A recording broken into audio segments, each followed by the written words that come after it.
우리는 지난 시간까지 약 한 5주 동안 이제 바울이 아테네에 도착해서 그 아테네 도시를 돌면서 아테네에 있는 수많은 우상들과 그 수많은 신전들을 보게 됩니다. 그 신전들 중에서는 알지 못하는 신이라는 제단도 보면서 그 아테네 사람들에게 너희가 알지 못하는 그 신이 하나님이라는 것을 바울은 아테네 사람들에게 말해줍니다. 그러면서 하나님과 이 우상을 비교하면서 이야기하는데, 첫 번째로 우상을 섬기는데 하나님은 이 아테네 사람들 신에 대한 개념을 한 지역, 한 나라, 한 장소에 국한된 그러한 개념을 갖고 있었습니다. 그러나 하나님이 이 모든 만물을 만드시고 지으시고 하나님이 안 계신 곳이 없고 하나님의 능력이 나타나지 않는 곳이 없는 무소부재하신 하나님을 밝힙니다. 두 번째로 우상은 인간의 손으로 만든 그 신전에서 인간의 섬김과 희생이 없이는 결코 존재할 수 없지만 하나님은 인간의 손으로 만든 그 어떤 신전에도 거하지 않으시며 또한 인간의 어떤 섬김도 희생도 필요치 않으시는 자기 충분성을 지닌 그러한 분이시고 또 오히려 인간이 살아가는 데 모든 필요한 것들을 공급하시는 분이라고 말씀합니다. 마지막으로 인간은 우상에게 잘 보이기 위해서 우상이 기뻐하는 행동들을 해야 자신들에게 제한을 내지 않고 복을 내려준다고 믿고 있었지만 하나님은 인간에게 먼저 찾아오시고 인간이 하나님을 부르기도 전에 먼저 오셔서 인간에게 먼저 구원의 기회를 베풀어 주시는 분임을 말해줍니다.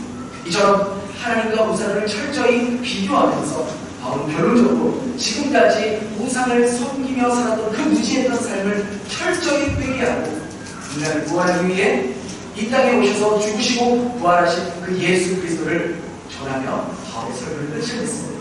이러한 바울의 설교를 다 듣고 난 후에 아테네 사람들의 반응이 오늘 본문에 나옵니다. 32절 함께 같이 읽겠습니다. 시작. 그들이 주자의 말을 듣고 어떤 사람은 존경하고 어떤 사람은 이익에 대하여 명령을 하시리라. 바울의 설교가 끝나자 반응이 어떠하였습니까? 어떤 사람은 죽은 자 가운데서 살아나는 그 말을 듣고 조롱했다고 했습니다. 여기서 조롱하는 이 동사는 미완료 동사로 한 번만 조롱하고 끝난 것이 아니라 계속해서 바울을 조롱했다는 의미입니다. 바울의 이야기를 들으면서 그 들은 사람이 또 다른 사람에게 그 바울에 대해 이야기를 했어요. 바울이라는 자가 있는데 사람이 죽었다가 다시 살아났는데 말도 안 되는 이야기를 하고 있어. 정말 웃기는 말이지 않아. 정말 제정신이 아닌 것 같아. 라면서 만나는 사람들마다 그렇게 바울을 조롱했다는 의미입니다. 아마도 이 사람들은 에피쿠로스 사상을 지닌 사람일 것입니다. 이들은 영혼은 영원히 산다고 믿고 있지만 육체는 다시 산다는 말에 동의하지 않는 사람들입니다. 왜냐하면 그들은 사람의 영혼은 선하고 육체는 악하다고 믿고 있었기 때문이었습니다. 반면에 또 어떤 사람들은 다시 한번 바울의 말을 듣고 싶어 했습니다. 바로 그들 중에는 바울의 말을 듣고 예수님을 믿게 된 사람들이 생겼던 것이죠. 34절 같이 읽겠습니다. 시작. 몇 사람이 그를 가까이 하여 이르니 그 중에는 아여라고 빨리 이루시고 가만히 하라는 너희와 또 다른 사람도 있었더라. 그래서 몇몇 사람들이 바울의 말을 듣고 바로 가까이 했다고 했습니다. 여기서 가까이 했다는 이 단어의 원어적인 뜻은 함께 묶여지다라는 의미를 지니고 있습니다. 이것은 바울의 말을 의심 없이 그대로 받아들였다는 의미입니다. 그렇게 해서 예수님을 믿게 된 사람들 중에 아레오파고의 관리였던 디오누시오와 바로 다말이라는 여인과 몇몇 사람들이 있었다고 기록합니다. 성경이 이 디오누시오라는 사람을 소개할 때 아레오파고의 관리라고 소개합니다. 지난번에 말씀드린 대로 이 아레오파고는 아테네 사람들에게 장터이자 또 연설할 수 있는 공연장이자 특별히 법을 재판할 수 있는 법정을 의미하기도 했습니다. 그래서 이 디오누시오는 그 당시 12명의 구성으로 되어 있던 아레오파고의 재판위원회 한 명이라고 추정하고 있습니다. 그러니 아테네에서 상당히 지위가 높은 사람이라고 볼 수 있죠. 오늘날로 말하면 판사의 위치라고 볼 수 있습니다. 또한 다말이라는 여자로 예수님을 믿게 되었는데 성경은 그에 대해서 이름만 언급하고 그 외에는 일체 언급을 하고 있지 않습니다. 하지만 성경에서 여자의 이름이 기록된 건 극히 드뭅니다. 데살로니가에서도 베레아에서도 많은 귀부인들이 예수님을 믿었다고 했지만 그들의 이름은 기록되지 않았습니다. 그러나 이 여성, 이 다말이라는 여성의 이름이 기록된 것을 보아 아마도 그 아테네에서 굉장히 유명한 여성이었을 거라고 우리는 충분히 추측할 수 있습니다. 그리고 그 외에 이름은 밝히지 않았지만 몇몇 사람들, 또 다른 사람들도 예수 그리스도를 영접했다고 합니다. 그런데 대부분의 학자들은 바울이 이 아테네에서 전도하고 복음을 전한 이 사건을 두고 많은 열매를 맺지 못해서 아테네에서는 전도에 실패했다고 평가합니다. 그 이후로 바울의 서신서 어디에도 아테네 교회가 세워졌다는 언급이 없었다는 것. 그리고 3차 전도 여행 때 다시 아테네를 방문하지 않았다는 것. 또 우리가 쭉 한 5주 동안 이 바울의 설교를 보았지만 바울의 설교 가운데 예수 그리스도, 이 본문에 보면 예수라는 이름이 전혀 나오지 않아요. 예수 그리스도에 대한 직접적인 언급이 없고 철학자들이 하는 말, 즉 지식적인 말들로 복음을 전하려 했기에 다른 지역들에 비해 열매가 별로 없었다라고 주장합니다. 그리고 그 근거로 고린도전서 2장에 보면 믿음은 사람의 지혜에 있지 않고 하나님의 능력이 있다. 세상의 지혜로는 하나님의 지혜를 알 수 없다라고 말한 그 말이 바로 아테네에서 자신이 철학자들에게 설교한 내용이 하나님의 복음을 말하기보다 세상적이고 철학적인 내용을 전했기 때문에 아테네에서의 전도가 실패로 끝났다라고 주장합니다. 그래서 바울은 그렇게 전도에 실패한 마음으로 그 다음 행선지인 고린도로 이동했다고 말하는 것입니다. 근데 저도 예전에 그런 목사님들의 설교를 들을 때는 그런가 보다. 아테네에서의 전도 사역은 실패였구나 라고 저도 생각했습니다. 그러나 시간이 지나서 성경을 자세히 보고 전도가 무엇이고 복음 사역이 무엇인가 그 의미를 깊이 생각하면 아테네에서의 사역이 결코 실패라고 말할 수 없다는 결론에 이르게 된다는 것입니다. 만일 많은 사람들이 말하는 것처럼 아테네에서 복음을 전한 후에 다른 지역들보다 예수님을 믿는 사람이 별로 없었기 때문에 전도가 실패했다고 말하는 것은 전도의 성공과 실패를 믿는 사람의 숫자가 많고 적음에 판단하는 지극히 세속적인 생각에 지나지 않는다는 것입니다. 즉 많이 믿으면 전도 성공하고 적게 믿거나 믿지 않으면 전도에 실패했다는 것입니다. 과연 전도라는 것이 그런 것일까? 복음을 전하는 것이 과연 그런 것일까? 만약에 여러분 그러한 기준으로 따지면 이 세상에서 복음 사역에 전도 사역에 가장 크게 실패한 사람이 누군지 아십니까? 바로 예수님입니다. 예수님은 하루도 빠지지 않고 3년 동안 아침부터 밤 늦게까지 복음을 전하고 병든 자를 고치고 기적을 행했지만 고작 예수님을 끝까지 믿고 따랐던 사람은 12명이 지나지 않았습니다. 그것도 한 명은 예수님을 팔아넘겨 목매어 자살했고 가장 잘 믿는다고 자부했던 베드로는 예수님을 3번이나 배신하고 저주까지 했었습니다. 그러니 그런 기준으로 따지면 예수님만큼 전도에 실패한 사람도 없는 거잖아요. 그렇죠? 그런데 예수님이 전도에 실패하셨습니까? 우리 중에 누구 하나 예수님이 복음 사역에 실패하신 분이가 전도에 실패하셨다고 생각하는 분 계신가요?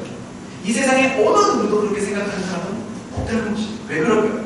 바로 그 소수의 제자들로 인해서 이스라엘이 뒤집어지고 더 나아가 로마 전역이 복음으로 뒤집어지는 사건이 일어났기 때문입니다. 그러한 관점으로 봤을 때 바울이 복음을 전해서 이 아레오가고 관리인 디오노시오가 예수님을 믿게 되었고 또 다말이라는 여인과 몇몇 사람들이 예수님을 믿게 된 것은 한 영혼을 천하보다 귀하게 여기는 바로 하나님의 관점에서는 그것보다 더 큰 수확과 더 큰 성공은 없다고 말할 수 있는 것이죠. 실제로 역사가 요세푸스는요 바로 이 아레오가고 관리인 이 디오노시오가 아테네 교회 최초의 감독이 되었음을 기록하고 바로 이 교회가 디오노시오 기념교회의 모습입니다. 또한 일부 목회자들이 아테네의 이 바울의 설교가 지극히 세상적이고 세상 지식적이고 철학적인 방법에서 잘못됐다는 그러한 지적도 하고 있는데 우리가 조금만 생각하면 바울의 설교가 전혀 그렇지 않다는 것을 우리는 알 수 있습니다. 우리가 만약 누군가에게 복음을 전하고 예수님에 대해서 이야기하려고 할 때에 그 상대방의 성향과 또 그 사람이 어떤 일에 종사하는지에 대해서 잘 알고 있다면 복음을 훨씬 더 전하기에 수월하고 또 상대방 역시 복음을 받아들이는 일에 훨씬 더 용이하다는 거죠. 예를 들어서 의사는 성경을 의학적으로 논리적으로 보려는 성향이 있습니다. 과학자들은 성경을 과학적인 시각으로 성경을 이해하려 합니다. 예술가들은 성경을 예술적인 모습으로 또 문학가들은 이 성경을 문학적인 시각으로 분석하고 이해하는 경향이 있는 것이죠. 그러한 측면에서 바울이 이 아테네 사람들에게, 아테네 이 철학자들에게 복음을 철학적으로 풀어가면서 그들이 알고 있는 내용을 예수 그리스도와 연결시키는 그의 설교는 탁월한 설교라고 말할 수 있는 것이죠. 아무리 여러분 논리 정연한 설교라고 해도 듣는 사람이 무슨 말인지 못 알아듣고 이해하기 힘든 단어를 사용하면서 말하면 여러분 어떻게 했어요?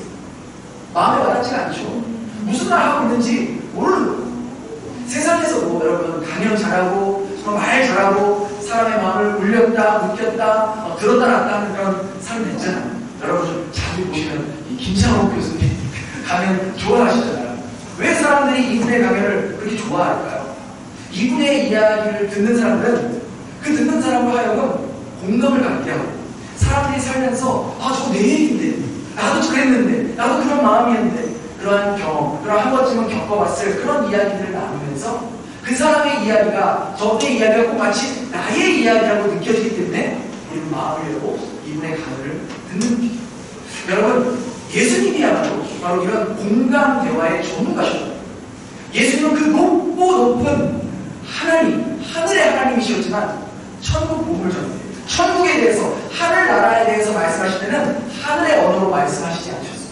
지식적인 말로 어려운 문자 쓰면서 말하지 않으셨고요. 지극히 평범하고 지극히 서민적인 단어와 이야기들로 천국에 대해서 설명하셨다. 내륙 지역에서 대부분의 농사를 짓고 있기 때문에 그 천국을 농업에 관련된 예를 들어서 설명해 주셨습니다. 천국은 밭에 감춰진 보석과 같다. 천국은 겨자씨와 같다. 천국은 포도원 밭의 주인과 같다. 좋은 밭에 떨어진 씨앗은 100배의 결실을 맺는다. 어부가 직업이었던 베드로에게를 뭐라고 하셨어요? 그리고 두시되 너를 사람 낳는 어부가 되게 하겠다. 이처럼 예수님은 그들의 생활, 그의 생활하는 모습으로 비유를 들면서 서민들이 들어도 누구나 다 이해하고 공감하고 확 와닿는 말로 천국에 대해서 설명하십니다. 그런 측면에서 바울은 이 아테네 사람들의 특성과 성향을 잘 파악해서 그들의 종교성과 그들의 철학성과 그들의 우상을 숭배하는 그 마음을 정확히 꿰뚫어보면서 복음과 잘 매치를 시켰던 것이죠. 그래서 아테네에서도 그 생명의 열매들이 맺혀질 수 있게 되었던 거예요. 복음 전도의 성공과 실패를 단순히 사람들의 머리 숫자로만 생각하는 것은 복음과 하나님 나라를 몰라도 한참 모르는 그런 사람들의 말이라는 거죠. 인도 선교의 아버지라고 불리는 이 윌리엄 케이는요, 영국에서 목회를 아주 잘하다가 하나님의 콜링으로 1793년 32세의 나이에 인도에 선교사로 떠납니다. 그 당시 인도는요, 부부가 결혼을 하면 남편이 먼저 죽잖아요. 아내도 무조건 따라 죽어요. 그게 그들의 관습이었어요. 아내를 그대로 태워 죽입니다. 그리고 신들의 노역을 살지 않기 위해서 악어가 특실거리는 그 게니스 강에 어린 자녀들을 제물로 던집니다. 그게 그 인도 그 당시 나라의 모습이었어요. 그런 열악한 그 미신이, 그 우상이 창궐한 그 인도에서 복음을 전하는 게 너무나도 어려운 것이죠. 그가 무려 7년 동안이나 하루도 거리지 않고 밤낮으로 복음을 전하고 전도 사역을 했지만 한 사람도 예수를 믿지 않았어요. 무려 7년 동안. 그럼 이 케리 선교사님도 선교사로서 실패한 사람이죠. 그렇잖아요. 한 사람도 회심하지 못했으니까. 그러나 이 케리 선교사님은 끝까지 포기하지 않으시고 사람의 숫자에 연연하지 않으시고 하나님께서 자신을 인도로 보내셨다는 확신을 갖고 인도어인 힌디어로 성경을 번역하면서 복음을 전해서 8년 만에 드디어 딱 한 사람의 대종자, 예수 믿는 사람을 얻게 됩니다.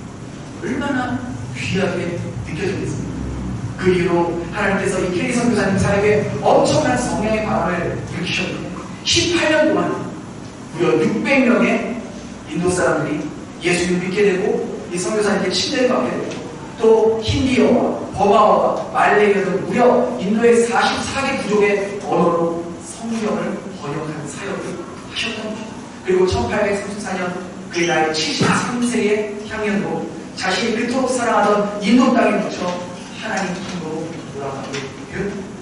한 영혼을 향한 그의 사랑과 그의 구원에 대한 그 마음이 얼마나 중요한지를 보여주는 케이스입니다. 제 개인적인 이야기를 하는 것에 대해서 양해를 부탁드립니다. 저 역시 16년 전에 베트남에 처음 와서 이 베델교회 청년들이 그리 많지 않았습니다. 저와 한상우, 저기 뒤에 있는 한상우 집사님이 또 몇몇 되지 않았습니다. 몇 년이 지나서 이미 집사님도 청년이었죠. 함께 했고, 또 뒤에는 우리 형사형제님도 당시 있었던 몇몇 분들과 매주 토요일마다 청년부 모임을 우리가 가졌습니다. 그때는 다 저도 마찬가지고 결혼하기 전이었고 직장도 없어서 다 학생이었어요. 대부분 다 학생이었고, 그래서 그때는 저희가 청년들이 한 10명 이상 매주 꾸준히 모였습니다. 지금 그 청년들이 다 늙어가지고 작년이 돼서 그렇지 그때는 뭐 부산에대나 또 뭐 다른 대학교에서 교환학생으로 온 청년들이 우리 교회에 함께 와서 함께 예배드리고 또 다양한 활동들을 했어요.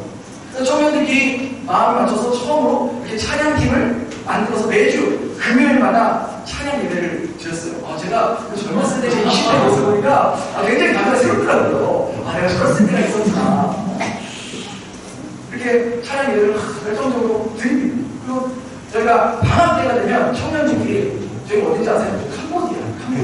저기 혜연 집사님이 다 거룩하게 찬양하고 있고, 그 캄보디아 청년들과 같이 이렇게 찬양팀을 만들어서 거기서 또 찬양 집회도 열었고, 또 저희가 이렇게 캄보디아도 여기 우리 형사형제인데 얼마나 슬림해요. 굉장히 잘생겼죠? 저기 아마 거의 13년 전일 거예요. 그래서 분발해야 돼요. 오늘 열심히 저때 모습 다시 돌아가야죠. 그리고 저희가 호치민 인사대학교가 이제 그 개강할 때 새 학기를 맞춰서 신입생활을 했어요.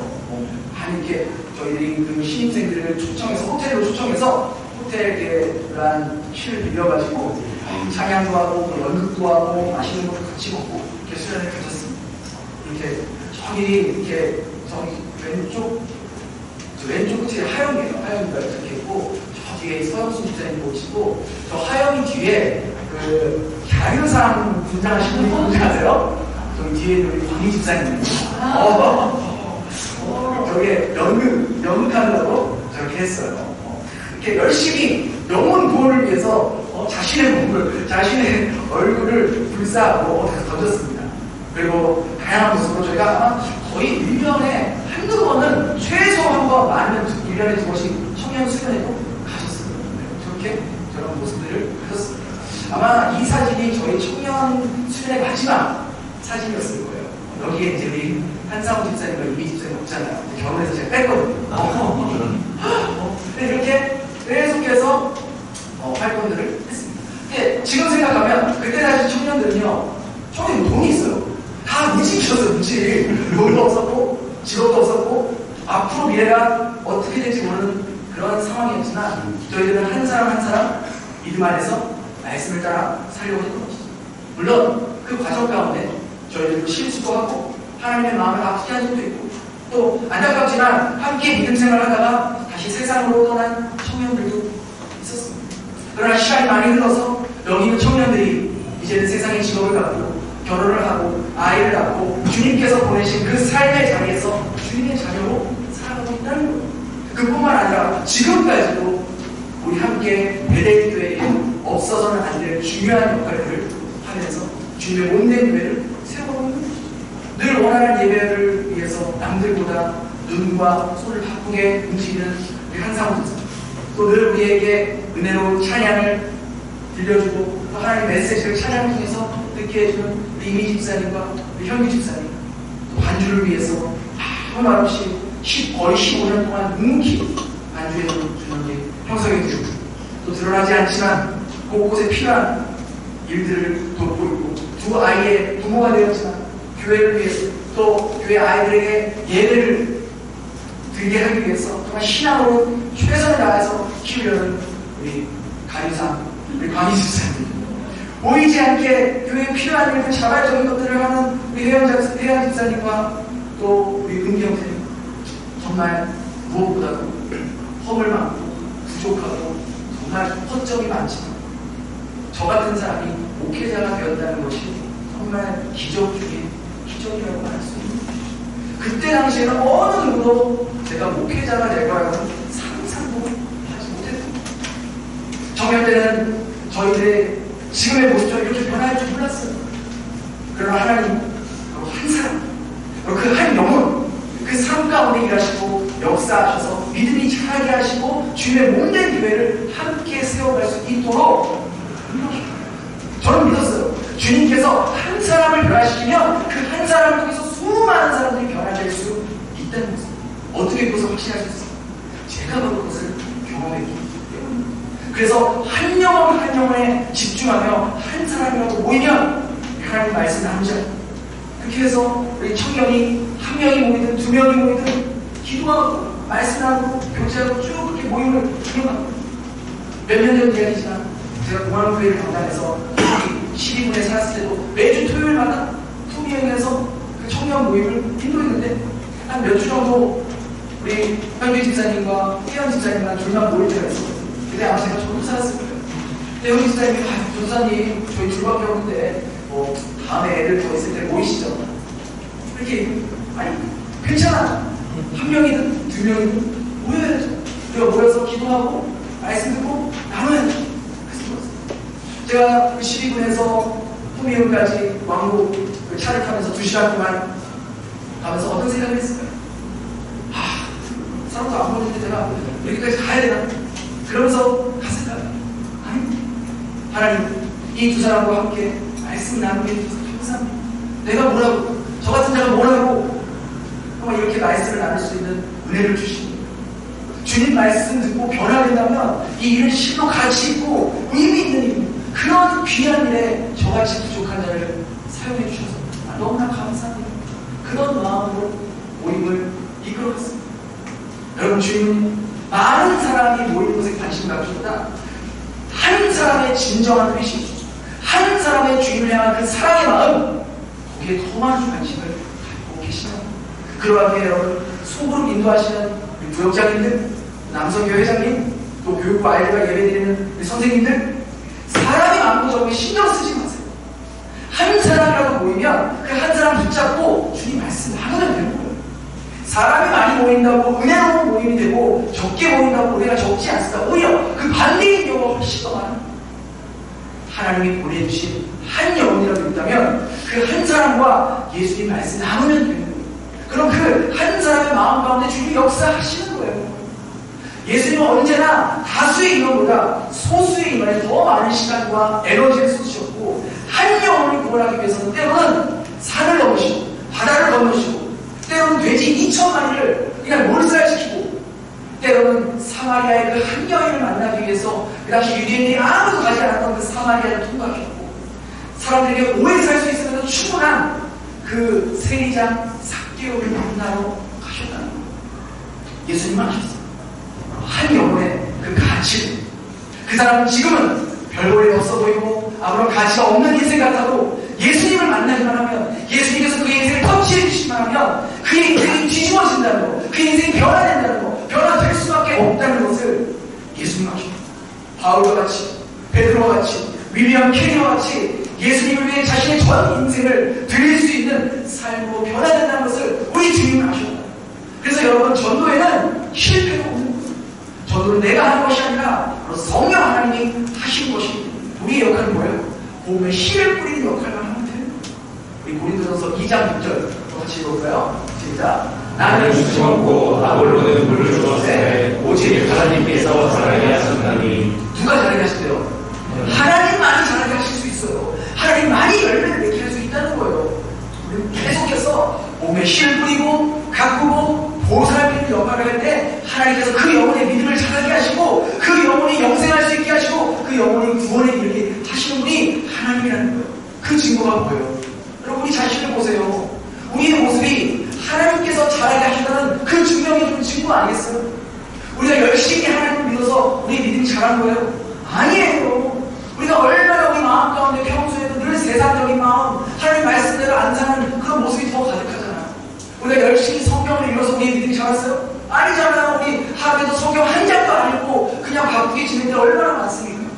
우리가 열심히 기도해서 우리의 믿음이 자란 거예요? 우리가 하루에 1분도 기도하지 않고 그렇게 살 때가 더 많다고요. 그럼에도 불구하고 여러분이 오늘 이 자리에 나온 것은요, 여러분의 의지나 여러분의 믿음이 좋아서가 아니라 바로 하나님께서 여러분을 붙드시고 하나님께서 부족하고 연약하고 정말 그 작디 작은 겨자씨 같은 그 믿음을 하나님께서 잘 자라게 하시고 열매 맺게 하셨기 때문에 이 자리에 나올 수 있는 거예요. 그렇다면 앞으로 우리에게 남은 삶의 이유가 분명하게 됩니다.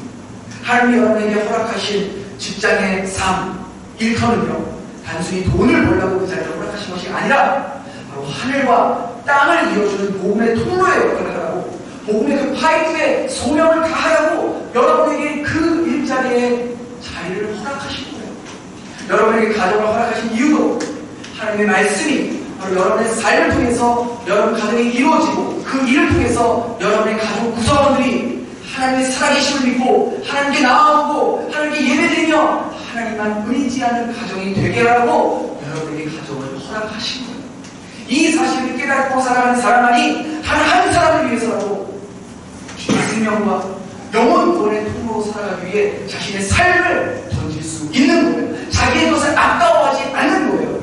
오히려 다른 사람을 위해서 내 것을 쓸 수 있는 것에 기뻐하고 감사하고 즐거워할 수 있다는 거죠. 그리고 하나님은 바로 그런 사람들을 통해서 또 다른 생명의 역사를 이어가시고 2000년 전 사도행전은 28장으로 마감이 되었지만 2000년이 지난 오늘날도 하나님 계속해서 사도행전 29장, 30장, 31장을 바로 여러분들의 삶을 통해서 써내려가길 원하시는 거죠. 그렇게 여러분의 매일매일의 모습이 하나님이 쓰시는 성령의 부시되고 성령의 펜이 되어 21세기의 신사도행전을 써내려갈 수 있는 그런 아름다운 삶이 될 수 있기를 예수님 이름으로 축원합니다. 기도하겠습니다. 하나님 감사합니다. 오늘 말씀을 통해 전도의 성패를, 교회의 부흥의 잣대를 사람이 얼마나 모이느냐라고 생각해왔던, 많이 모이면 성공한 거고 적게 모이면 실패한 거라고 생각했던 저희의 어리석은 모습을 돌아보게 됩니다. 예수님 바로 저희같이 아무도 신경 쓰지 않는 이 한 사람 한 영혼을 구원하기 위해 당신의 목숨을 내놓으셨습니다. 그 사랑과 은혜를 깨닫는다면 저희의 삶이 변화되어야 할 것입니다. 나만을 위해 사는 삶이 아니라 한 영혼을 살리는데 저희의 삶을 드릴 수 있는 삶으로 변화되길 원합니다. 교회에 많이 사람들이 모이는 것을 기뻐하기보다 한 사람이 진정한 주님의 제자가 되는 것을 더욱 기뻐하고 그러한 일에 저희의 시간과 에너지를 사용할 수 있는 베델교회가 되게 하여 주시옵소서. 전도는 성령 하나님께서 역사하시는 일이기에 실패가 없음을 고백합니다. 저희는 만나는 사람들에게 복음의 씨앗을 뿌리고 갖고 나갈 때 그 씨앗을 자라게 하시고 열매 맺게 하시는 분은 오직 하나님이심을 기억하며 성령의 사도행전은 28장으로 멈췄지만 하나님께서 저희의 삶을 사용하셔서 사도행전의 역사를 계속해서 써내려가는 주님의 도구가 되게 하여 주시옵소서. 그렇게 저희 삶 가운데 역사하실 주님을 기대하며 예수님 이름으로 기도드렸습니다. 아멘.